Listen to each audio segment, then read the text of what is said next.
amazing sleep and psychology enthusiasts. Welcome to PillowTalk, a lecture on the psychology of sleep and sex. Today we're going to talk about how sex and sleep are intertwined and how does this sometimes cause issues. So why study sex and sleep together? Well, it has a lot of similarities. The main one is that in most cases it happens in the same place, which is the bed, and the link between those two events may be explained by some conditioning related to it. Secondly, some would argue that sex is a basic human need, or that at least is necessary for the survival of our species. However, we know that today sex isn't really needed anymore to ensure descendants. Clinically, the main similarity is that sleep disturbance and sexual dysfunction are both often present in conditions such as anxiety and depression. So in this video, we will be talking about how sleep affects sex and vice versa, but also about sex-related sleep disorders and sex dreams. Let's dive into research studies that have found multiple ways that nightly sleep affects sex.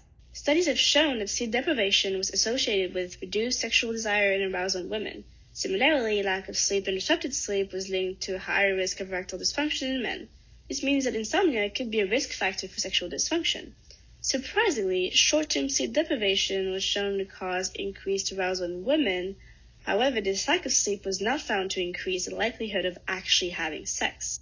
Poor sleep can also exacerbate conditions like depression and anxiety and lead to emotional problems that could hinder sexual health. Another way that sleep may affect sexual health is through impaired decision-making and impulse control and lead to a rise in risky sexual behavior that can lead to sexually transmitted infections or unplanned pregnancy. So now, how does sexual activity contribute to better sleep? Sex releases hormones like oxytocin and prolactin that can induce pleasant and relaxing feelings, and also reduces levels of hormone cortisol, which is associated with stress. These changes can cause drowsiness and make it easier to fall asleep. 50% of people say that an orgasm from masturbation helps them fall asleep faster, and sex with a partner facilitates feelings of closeness and intimacy conducive to sleep. In heterosexual couples, this effect is greater in men than women, but when both people achieve an orgasm, the difference in sleepiness is no longer significant. Sexsomnia is a type of parasomnia. Parasomnia is referred to unusual sensations and behaviors such as sleepwalking that people may experience or exhibit while asleep, falling asleep, or waking up. In the case of sexsomnia, people engage in sexual behaviors.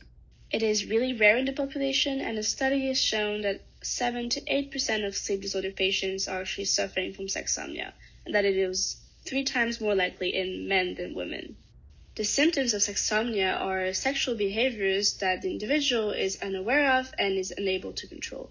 These behaviors can include masturbation, which is the most common behavior in women, fondling, sexual noises, sexual movements, initiating sexual activities, but also sexual aggression and assault. In addition to sexual behaviors, signs that someone is acting under the influence of sexual parasomnia include unresponsiveness or minimal responsiveness to conversation or the environment, unusual sexual responses or aggression, no memory of their sexual behaviors once awake, and the inability or difficulty to be awoken.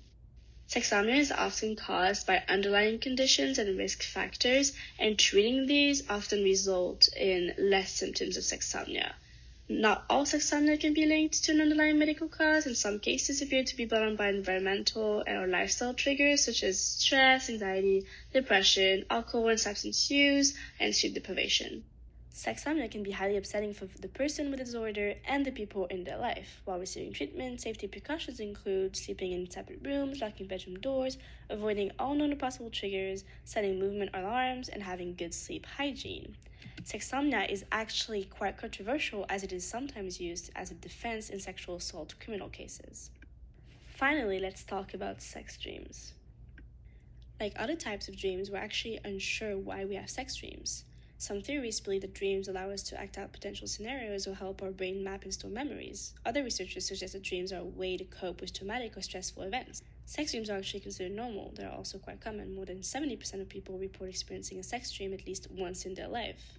And most people dream about people they recognize. Dream meaning can be difficult to study because dreams are subjective to the person experiencing them, and they are not always easy to remember upon waking.